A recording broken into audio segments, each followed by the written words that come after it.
It's Wednesday, February 22nd. This is The Gateway. I'm Wayne Pratt.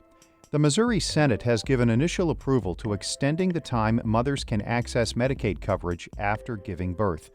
Legislation co-sponsor Senator Tracy McCreary says it will help women who make too much to qualify for Medicaid, but not enough to afford private insurance. So there's this group of women that are, a few thousand women that are just in this donut hole. And our goal with this legislation is to keep these women healthy and alive. The bill needs another vote in the Senate before going to the House. That measure also includes cutting other Medicaid enrollment. St. Louis Public Radio's Sarah Kellogg reports. Through the legislation, new mothers who receive care through MoHealthNet or the Show Me Healthy Babies program would not only get such care throughout their pregnancy, but for a year after giving birth. The program is expected to serve around 4,600 mothers. But for it to begin, about that same amount of other Medicaid recipients need to be cut. Senator Bill Eigel said this makes the bill more of a reform rather than an expansion of Medicaid services in the state. So I think that by requiring stronger language, specific targets that have to be met before we expand any benefits, we've set a limit to say, hey, this program needs to go through a reform process. Missouri is set to resume its process of evaluating Medicaid enrollment in April, where as many as 200,000 people are predicted to be removed. In Jefferson City, I'm Sarah Kellogg, St. Louis Public Radio. A deputy in St. Louis is suing Sheriff Vernon Betts, alleging discrimination and retaliation. Steve Chalmers claims Betts harassed and demoted him after not supporting the sheriff in the 2020 election. An audio recording obtained by the Riverfront Times allegedly captures Betts talking about the deputy's lack of support. As a warning, this audio contains language some might find offensive. Because he with me, and he didn't get out there and help me do what he should have been doing. The suit says Betts denied Chalmers job opportunities and used racial epithets to refer to him. Both Betts and Chalmers are black. Chalmers is seeking at least $100,000. The sheriff's office is not commenting, citing pending litigation.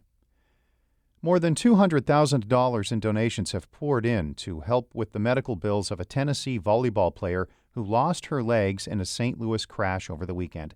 Most of the money has come in through a GoFundMe page. Explore St. Louis and the Regional Business Council have donated $10,000 each. Janae Edmondson was trapped between two cars following the collision. Her legs had to be amputated. She was in St. Louis for a volleyball tournament. The Post-Dispatch reports a judge has ordered 21-year-old Daniel Riley held without bond. Police say he was speeding on a downtown street shortly before the crash. The newspaper reports he was out on parole for a 2020 robbery case, but had repeatedly violated terms. The circuit attorney's office is being criticized for not having Riley in custody for those probation violations. A North St. Louis County community will get a new grocery store next month after going 2 years without one.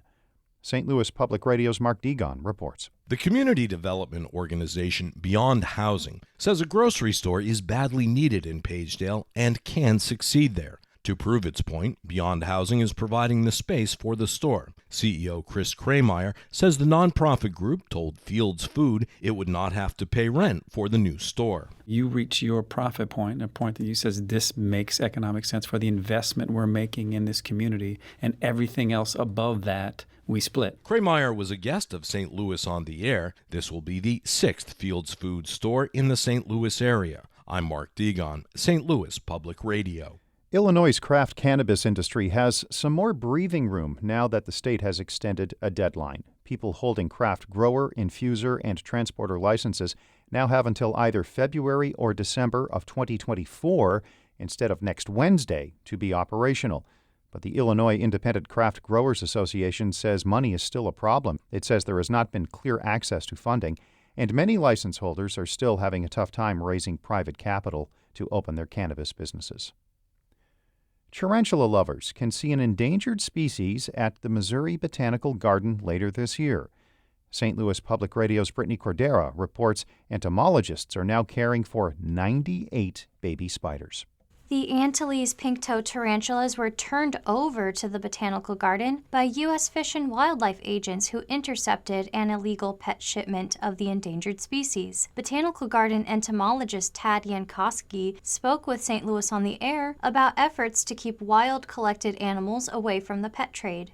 Our hopes are that some of these animals will eventually go into captive rearing programs, and hopefully in the future, fewer and fewer tarantulas and other insects and arthropods will be wild collected, and more will be captive bred. Although they are not on display yet, you can see some of the tarantulas at a May event at the Botanical Garden Butterfly House. I'm Brittany Cordera, St. Louis Public Radio.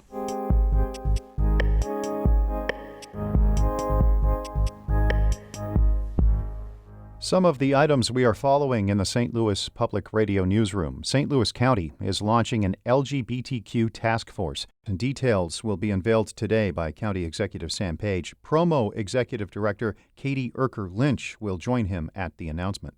The full Missouri Senate could vote today on a supplemental budget that includes raises for many state workers. A committee unanimously approved the plan yesterday. If the measure receives the final okay, pay hikes for thousands of Missouri employees could begin next month. And it's Media Day for St. Louis City SC. The Major League Soccer expansion team's head coach and sporting director will speak with reporters in advance of the squad's first game this weekend in Austin, Texas. The Gateway is a production of St. Louis Public Radio, a listener-supported service of the University of Missouri-St. Louis. Music by Ryan McNeely of Adult Fur. I'm Wayne Pratt.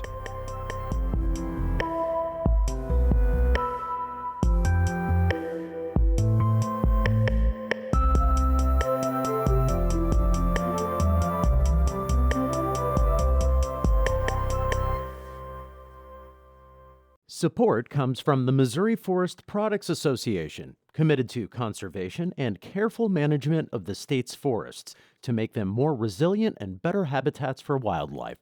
ChooseWood.com.